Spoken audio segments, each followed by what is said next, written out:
বন্ধুরা, আজকে আলোচনা করব মেট্রোনিডাজল ইআর ট্যাবলেটটি সম্পর্কে। এটা কী কারণে ব্যবহার করা হয়, এটা ডাক্তারবাবু কোন সময় প্রেসক্রিপশন করে থাকেন এবং এর পার্শ্ব প্রতিক্রিয়া কী কী হতে পারে, এটা ডোজেস কী কী, এটা মহিলা, বাচ্চা বা বড়দের মধ্যে কোন কোন ক্ষেত্রে সেটা দেওয়া যায় না, এই সম্পর্কে বিস্তারিত আলোচনা করব।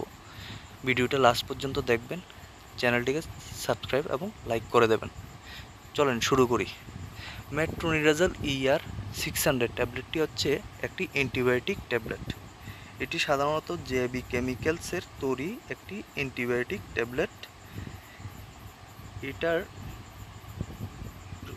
এই ওষুধটি নাইট্রোমিডাজল নামেও পরিচিত। অ্যান্টিবায়োটিকের একটি শ্রেণীর অন্তর্গত এবং ব্যাকটেরিয়া সংক্রমণের বিস্তারককে দমন করতে সাহায্য করে। মেট্রোনিডাজল শুধুমাত্র একটি নিবন্ধিত ডাক্তার দ্বারা নির্ধারিত হলেই পাওয়া যায়। শুধুমাত্র ডাক্তারের প্রেসক্রিপশন অনুযায়ী এই ট্যাবলেটটা নেবেন এবং সব মেডিকেল শপেই এটা অ্যাভেলেবেল আছে। মেট্রোনিডাজল ব্যাকটেরিয়া এবং প্রোটোজোয়ার মতো অণুজীবের ডিএনএ এবং সেলুলার ফাংশনে হস্তক্ষেপ করে কাজ করে। এটি তাদের পুনরুৎপাদন এবং উন্নতির ক্ষমতাকে ব্যাহত করে, শেষ পর্যন্ত তাদের মৃত্যুর দিকে নিয়ে যায়। কর্মের এই প্রক্রিয়াটি মেট্রোনিডাজলকে বিভিন্ন রোগ জীবাণুর বিরুদ্ধে কার্যকর করে তোলে। এবার জেনে নেওয়া যাক এটা কোন সময় ডাক্তারবাবু প্রেসক্রিপশন করে থাকেন। মেট্রোনিডাজল একটি অ্যান্টিবায়োটিক ট্যাবলেট, আমরা জানি।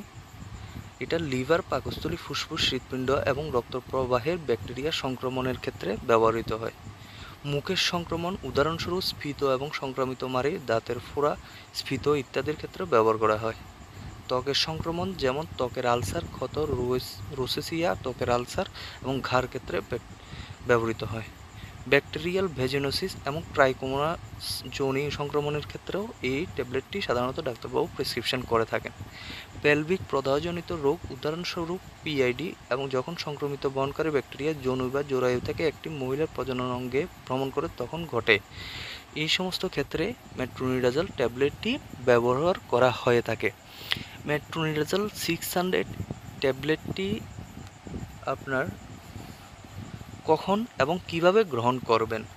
সাধারণত ডাক্তার প্রেসক্রাইব করে দিনে একটা করে খাওয়ার জন্য বা দুটা করে খাওয়ার জন্য, ঠিক আছে। সেটা ডিপেন্ড করে কতটুকু ইনফেকশন হয়েছে এবং ইনফেকশনের পরিমাণ কতটুকু, সেই অনুযায়ী ডাক্তারবাবু প্রেসক্রিপশন করে থাকেন দিনে একটা বা দিনে দুটো। সাধারণত এটি খাওয়ার পরে ব্যবহৃত হয়, ঠিক আছে। তো মেট্রোনিডাজলের পার্শ্ব প্রতিক্রিয়াগুলি কী কী হতে পারে? মেট্রোনিডাজলের সাধারণ পার্শ্ব প্রতিক্রিয়াগুলি হলো শুষ্ক মুখ, মাথা ব্যথা, মুখ ও জিহ্বার জ্বালা, ক্ষুধামান্দ্য, বমি, বমি ভাব, পেট বাঁধা, অতিসার, পেটের সমস্যা এবং কোষ্ঠকাঠিন্যের প্রবলেম সাধারণত হয়ে থাকে। এর কোনো বিশেষ কোনো পার্শ্ব প্রতিক্রিয়া থাকে না। সবাই এবং সব ধরনের গর্ভবতী মহিলা বলেন, ছোট বাচ্চা বলেন, বড়রা বলেন, সবাই এই ওষুধটি ব্যবহার করতে পারে। হ্যাঁ, কোনো পার্শ্ব প্রতিক্রিয়ার ক্ষেত্রে তেমন কিছু থাকে না, ঠিক আছে। আর এটা ডক্টরের প্রেসক্রিপশন অনুযায়ী গ্রহণ করবেন। আর এটা সব ধরনের মেডিকেল শপেই অ্যাভেলেবেল থাকে। এর একটা স্ট্রিপে 10টি করে ট্যাবলেট থাকে এবং যার দাম পড়ে 67 টাকা 68 টাকার মতোই দামটা পড়ে, ঠিক আছে। বিশেষ দ্রষ্টব্যের ক্ষেত্রে মেইনলি হচ্ছে ছোট বাচ্চাদের থেকে এই ট্যাবলেটটিকে দূরে রাখবেন সব সময়, ঠিক আছে। আর দ্বিতীয়ত, এই ডোজটা যদি ডাক্তারবাবু প্রেসক্রিপশন অনুযায়ী দিনে একবার করে দেয় তাহলে সঠিক সময়ে খাওয়ার পরে গ্রহণ করবেন, ঠিক আছে। আর ডেলি সেই টাইমটা মেনটেন করার চেষ্টা করুন।